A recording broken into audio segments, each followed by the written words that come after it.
Peringatan, saya bukan penasehat keuangan. Video ini hanya berupa informasi dan edukasi saja.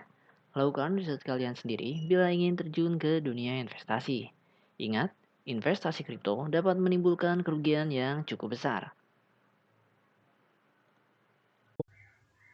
Hai, selamat datang di channel The Web Stranger di WN Crypto. So, harga cryptocurrency pada umumnya hari ini berwarna merah. Kalau kita bandingkan 7 hari terakhir, di sini Bitcoin tidak mengalami penurunan yang signifikan, hanya 0,9%. Tapi beberapa cryptocurrency ada yang turun cukup besar seperti Ethereum 5%, XRP 7%, walaupun ada juga yang naik seperti Terra 13,5%. Walaupun rata-rata sih berwarna merah ya, sekarang cryptocurrency umumnya turun. Dan ini tentu saja masih disebabkan oleh ketegangan yang terjadi antara Rusia dan Ukraina. Perang antara Rusia dan Ukraina ini masih membuat banyak keraguan di sisi investor ya untuk melakukan investasi di cryptocurrency, dan pengembangannya pun mungkin akan sedikit terhambat. Selain itu ada juga berita yang cukup mengagetkan hari Kamis kemarin. Sebelumnya di awal pekan itu Bitcoin itu sempat ke harga 45k, bahkan Ethereum kembali ke 3k. Jadi ini seperti ada potensi bahwa Bitcoin bisa kembali ke 50k. Tapi lalu ada berita-berita yang nggak begitu baik, salah satunya Venezuela yang diblok, nggak bisa menggunakan e-wallet MetaMask. Jadi e-wallet MetaMask ini adalah wallet untuk Ethereum, dompet digitalnya Ethereum. Tiba-tiba satu negara, Venezuela, nggak bisa menggunakan MetaMask, nggak bisa menggunakan e-wallet mereka. Tapi ternyata ini adalah kesalahan teknis menurut MetaMask, jadi sudah di-clearkan bahwa Venezuela kembali bisa menggunakan e-wallet MetaMask mereka. Namun berita ini cukup bertahan lama dan membuat banyak keraguan pada cryptocurrency. Yang tujuan utamanya adalah agar cryptocurrency ini bisa digunakan oleh semua orang tanpa terkecuali, tanpa adanya sensor seperti ini, tanpa adanya pembatasan seperti ini. Kalau ada pembatasan seperti ini, maka ya percuma aja, sama aja kayak bank. Jadi itu yang menjadi isu dan membuat mungkin banyak orang-orang kembali keluar dari cryptocurrency dan membuat harga cryptocurrency pada turun.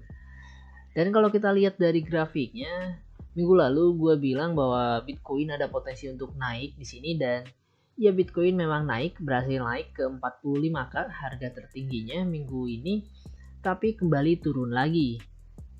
Dan ini adalah salah satu indikasi yang kurang baik, karena ya kita berharapnya setelah mencapai 45k bisa terus naik ya sampai ke 50k.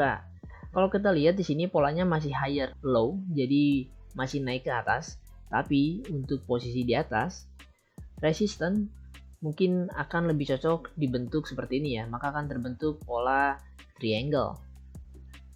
Ini akan cukup berbahaya kalau Bitcoin tembus ke bawah.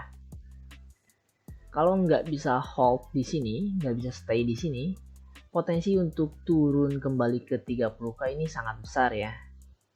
Dan terus saja yang kita harapkan itu setelah menyentuh area sini, naik lagi ke sini, mungkin bisa menembus 45k. Kalau udah nembus di sini, target selanjutnya adalah kita akan kembali ke 50k.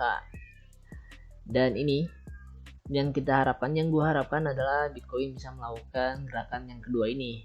Setelah menyentuh area 38k, maka akan kembali ke 45k.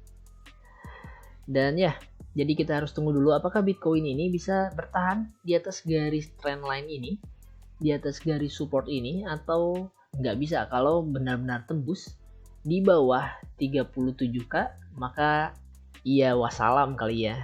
Mungkin akan kembali ke 30k, bahkan mungkin bisa lebih rendah dengan kondisi politik yang masih belum stabil ya. Karena sebelumnya ada berita positif bahwa Ukraina dan Rusia itu sudah mulai akan berunding.